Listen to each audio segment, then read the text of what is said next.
Hello and welcome back to Morning Thunder. Your Oklahoma City Thunder just took a 3-2 series lead over the San Antonio Spurs after a just tremendous Game 5 win.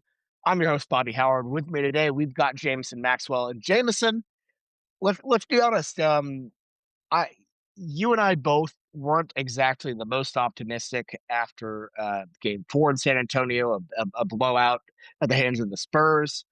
And then as we neared tip off, getting the news that Jalen Williams would not play was a bit crushing. And I know on your end, you had Spurs in six. Totally understandable. What a shocking, incredible win. Yeah, everything broke right. It's what we needed. And it just feels different being at home, Bobby, not being in San Antonio. I mean, that 2 game stretch, despite it being a span of 3 days where the games were played, felt like forever. It's just so taxing there. And being back home, being with your people where your role players can succeed, that's the difference. And that's why you Yeah, get home court. exactly. I think when everyone was doing their autopsies of Game 4 and focusing on what happened there, um, they look at two things. They look at the Spurs having more intentionality, more desperation, and they looked at the Thunder's role players playing bad, and they saw it as maybe the Spurs found out the Thunder. Playoff series are like there's a clear ebb and a clear flow to these sort of things. The Spurs were the more desperate team in Game 4. The Thunder were by far the more desperate team in Game 5, and the Thunder went home in Game 5. Therefore, the role players were hot.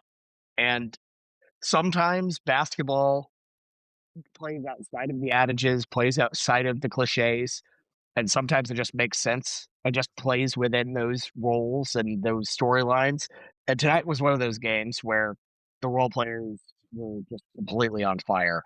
They had the shooters bounce. The Spurs were just flat out not prepared for this one. They did not have the same zip. They didn't have the same energy. They didn't have the same intentionality that they had in Game 4, and they got absolutely trounced. Especially as that game went on. Yeah, I mean, you got to give them some props because they responded well whenever we went up by 20 and started getting a lot of Thunder fans nervous after that. But you're right. I mean, it comes down to what we talked about last time is comparing this Thunder team versus the Spurs team. The Spurs team is extremely talented, but you just got a lot of newbies there. A lot of people that don't know what it takes in a game like Game 5 like this. You know, you hear Keldon Johnson was talking like in the huddle with everyone saying like, we need to win this game. We are desperate. We need to win this game. And like he's on the more veteran style of like their players that are getting minutes. But when it comes down to it, it's that gear that they don't know how to kick into. Like, what is Wemby doing? What is Wemby doing this whole game? You do not see any kind of fire in his eyes like we've seen earlier this series. Is it fatigue or is it he just doesn't know how to push himself like a guy like Alex Caruso has done? Well, and I think maybe that's honestly there probably is a part of that because this Spurs team in some senses reminded me of the Thunder in 2024 against the Mavericks in Game 5. Um, that was a must win, gotta have it game, and they just didn't show up. They rode off their coattails of the win they had in Game 4, and they didn't show up. And I don't want to say like the Spurs were abysmal by any means. They were not. They absolutely gave the Thunder a fight. They were good from the jump. They were able to rally when they were down 20. There was some heart there. Julian Champagny was excellent, but that was not a team that came into that game prepared to do what was necessary to close out a really damn good, really feisty team that's the defending champion. They just did not have what it took to do that. And I'm not trying to say like go back to the BS first take stuff like, oh, they just wanted it more, but they just they just didn't bring what they needed to bring. Either Yeah. from the yeah, it just wasn't there. The Thunder responded well, and this series is going back to San Antonio for Game 6. Yeah, it feels really good. This felt very desperate for me because going into game 6 down 3-2 with what we saw in San Antonio last game, and even what we saw in game 3 a couple times, like, it's just extremely daunting. And now, I mean, like, we still gotta play desperate with this team. Like, the way this team can play and can shoot on the other side of the ball, San Antonio, like, anything's possible in any game. I think we were fortunate to see a 29% on 41 three-pointers for them in really poor games from Wembanyama, De'Aaron Fox, and Devin Vassell. I mean, like, you're not gonna get that in San Antonio, so you're gonna really have to lock down and say, like, who's gonna step up defensively to make big plays, and then we're gonna have need the same kind of maybe 2 role players to pop off in that game 6 if we want a chance to win that one. Yeah, I mean, if you're a Thunder fan and you're legitimately thinking like, "Oh, Thunder in 6 after this game, blah, blah, blah, blah," like, and you're, like, way hyped, reel it back because like, I said this right after game 4 in our group chat, you're never as good as you think you are, and you're never as bad as you think you are in a playoff series. There's a median that you, like, you either revert to your low or revert to your median or something, but you can never get too high after a performance like that. And I'm not trying to write the Thunder off for game 6 because look, they obviously have the momentum, they have the experience, but all of the things that made the Thunder really good in this game, there's a lot of those that aren't going to translate to San Antonio in a desperation game 6, gotta have it or else you get eliminated. You have to imagine Wembanyama's gonna be better, you have to imagine Vassell, et cetera, are going to be better in that scenario. Um, and that's going to be a vital bit of the game to go into. So, Yeah. um, yeah. Reading the tea leaves on San Antonio in the postgame, though, I mean, like, this clip's gone everywhere, and I'm sure people are gonna hear, but I don't know if you've seen it yet. Mm-mm. Is Stephon Castle's takes about what he can't do on the defensive end that the Thunder are getting away with. You're Like, he's kidding me, ended up right? playing both ends, dude. It's it's this horrible groupthink that just everyone's falling into, and it's just this whining culture. It's like He has been every single as time he physical. He has been as physical as any Thunder player the entire series.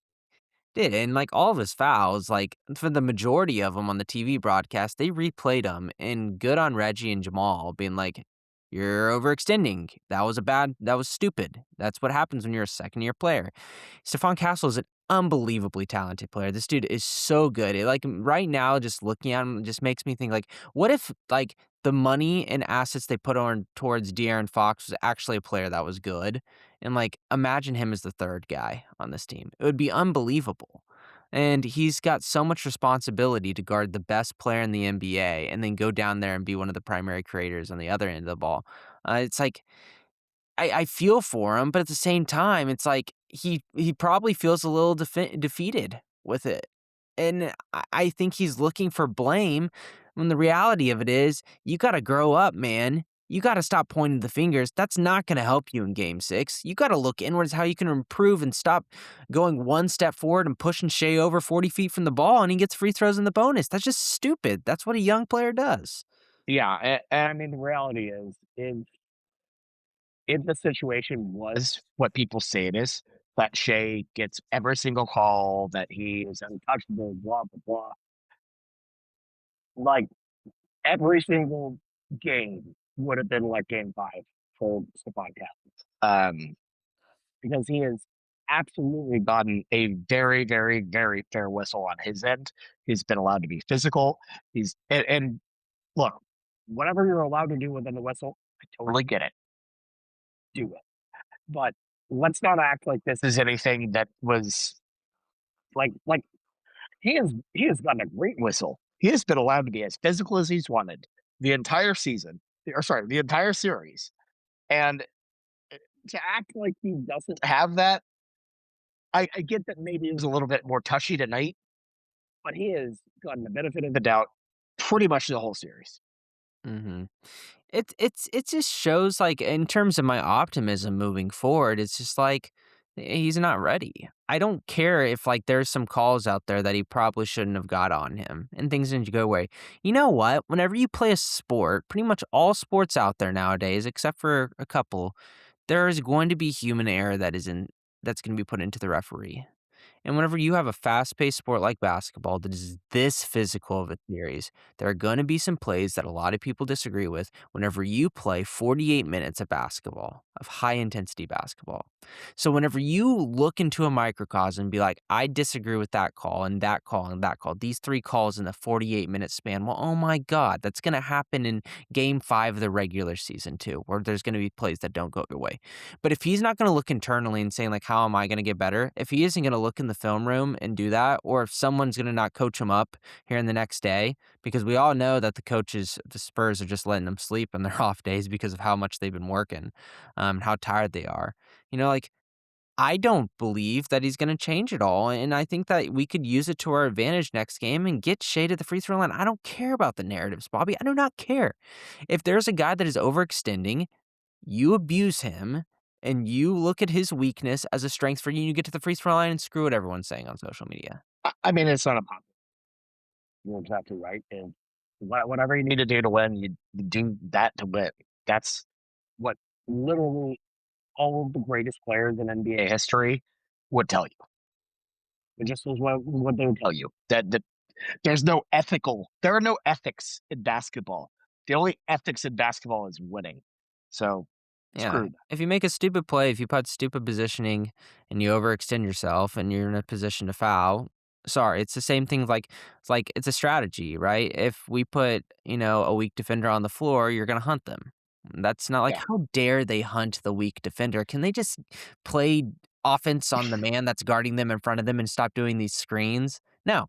It's Yeah. strategy. You do whatever you can to win, and if there is something that people are abusing you on, how about you fix it and It, change your ways instead of this worrying isn't the about it? damn Hogwarts Cup at the end of the year where they're like, you know what? The Spurs showed a lot of great bravery, so we're going to give them like an extra 50 points aggregate. They win the series. Yeah. That's not how this works. You don't get points for whatever the hell bullshit garbage metric you come up with. It's just Yeah. Bobby, I yeah, was really proud of us last pod. We didn't do this that much, yeah. and we talked I know. like good I know. basketball, but that him whining just seems so immature, and it just bothered me. So obviously, it strung a chord with us.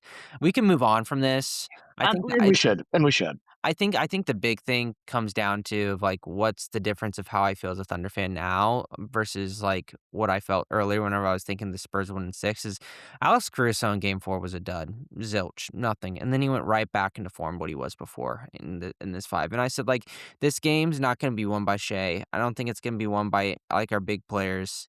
It's going to be a couple of role players, and Caruso has been that role player for us the majority of the series, not last game. In this series, in this game, he just did it again. This guy is just so special. I just don't know how he continues to do it, and I just don't know how his shooting was that bad during the regular season, and then all of a sudden, this guy's ridiculous with a legitimate sample size, with a 7'5" guy running full wingspan at him closing out. Like, how is this even possible? This dude is just such a gamer. I mean, it's clear he's getting back in. I'm just to be honest. It's clear he is reserving whatever he has for the postseason, and they locks him into a different level.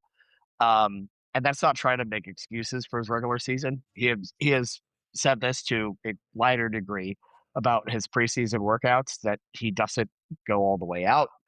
Um, it's like, do you want me now or do you want me in June? And it's clear that he goes to a different level in the postseason. It's been clear for it was clear last year, and now that we have this year, it's clear that this is just a thing he does. What an absolute performance from AC. Just an absolute dude. It's Yep. such a luxury that we can even do that. Like, a player like that, usually for the majority of teams in the NBA, is like you need him night to night to go out there and win basketball games for you. In the regular season, we can lock in the 1 seed, and he could play like he does the regular season and just become this extreme X factor for us whenever we need him the most in the playoffs.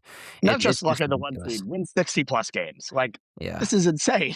Yeah, it's absolutely ridiculous. I mean, like, props to him. Like, whether game 6 or game 7, if there's a win from the Thunder, I think he needs to have a good game in one of those 2. I really Yeah. don't think that the Thunder are winning another game this series unless he has a good game. I think that's how Right. much he means to this team. Yeah.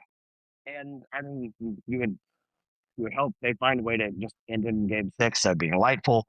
but Game 7 Caruso is, he showed that. Yeah. And even But he not from the he offensive end of the ball, like, he's gonna make an effort on the defensive end to change the game. yeah, and I mean, he truly has, like, just catapulted into the pantheon of beloved Thunder players. Uh, he got MVP chance again, like, legitimate MVP chance at the line, not just, This like, dude a got couple people 8 joking. free throws. 8! That is ridiculous from driving the ball and being aggressive. He's a damn gamer, man. Like, that is a I mean, this is not a joke anymore. That guy is truly just incredible.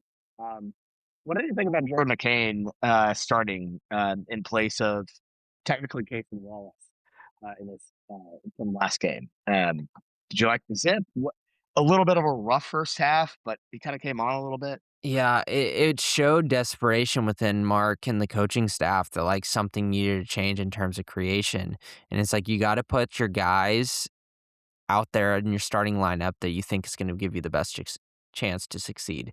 Don't save Jared McCain. It's kind of like what we've seen, like, with AJ Mitchell throughout the year. Like, we're like, "Oh, it'd be nice to save AJ Mitchell," but, like, he might be too good to hold him on the bench, and we gotta start him. Right now, with our lineup and the creators we have, like, it's just we can't put everything on Shai. Our offense was anemic. So you gotta put him out there and know that the defensive, edge that he brings might not be as strong as Case and Wallace. And the Spurs hunted him, and whenever his shots aren't falling, then you start to worry. It's like, okay, shots aren't falling, you aren't getting to your spots, they're taking you away in the offense of the ball, you're a net negative on the defensive end. You start to worry. But with a guy as talented as him, the offense side of the ball, it's only a matter of time before he's going to hit some big shots and turn the tide back into the positive. And so if he has a game like he had in game 4, yeah, it's going to look really, really bad. And playing 33 minutes, not going to work for him. But if he has a couple of hot streaks that completely blow open the game and turn the momentum, like you need that desperately on this team right now. And it is a huge, huge gap. And that's why even if he goes 7 of 19 and has some poor defensive fits and doesn't rotate well and doesn't switch whenever he should have switched, it's going to work out because we need his offense that badly. Absolutely, absolutely. Look, another guy I want to give a shout, like a major shout out to, major props to, is Chet Holmgren.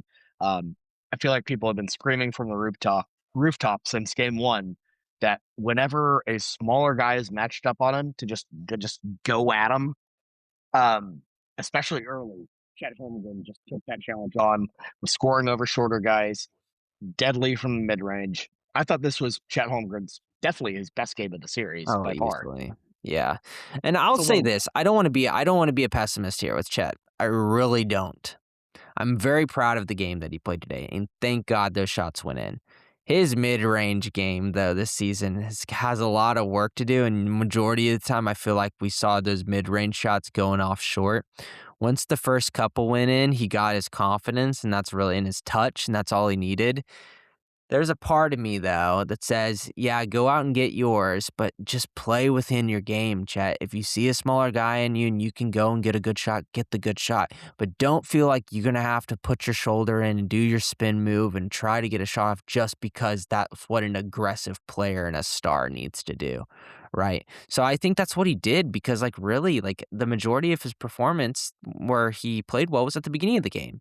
And then he kind of fell back. And that's fine. That's fine within this series. I don't think we need to push him into something that he's not already like that he's not right now. Um, just because he's a great player in a role that we had from this season doesn't mean that you can say like maybe Chet's role is not best suited for San Antonio defense. fair enough. Any final thoughts on this one? Anything surprise you from this one? Anything you gleaned? You gleaned from this one that we haven't covered yet. I want to give a shout out to Kenny. I got 12 minutes tonight, but coming in hitting those 2 3-pointers, it's those are the things that you need. He hit threes at big moments to really help the team, and he's the most beloved teammate out of everyone out there for the Thunder. And so, like, I'm sure that just riled up the Thunder team even more whenever you see like their guy go out there and make those shots. I mean, we talked about it, and I've already mentioned it on this podcast, is like we need the role players to go out there and make big shots and win this game for us. Shai's going to go out and do his, even though he didn't even play that well. Played horrible in the first quarter. Right. But Kenrich Williams hitting those 2 shots, Alex Caruso hitting his shots, the little mini Jared McCain run. That's the reason we won this game, straight up. It's not Shai getting to the free throw line. It's not the Chet minis. It's those role players. Yep, absolutely, absolutely. And I gotta say, incredible crowd tonight. That was as good of a Thunder crowd as I've seen in that building.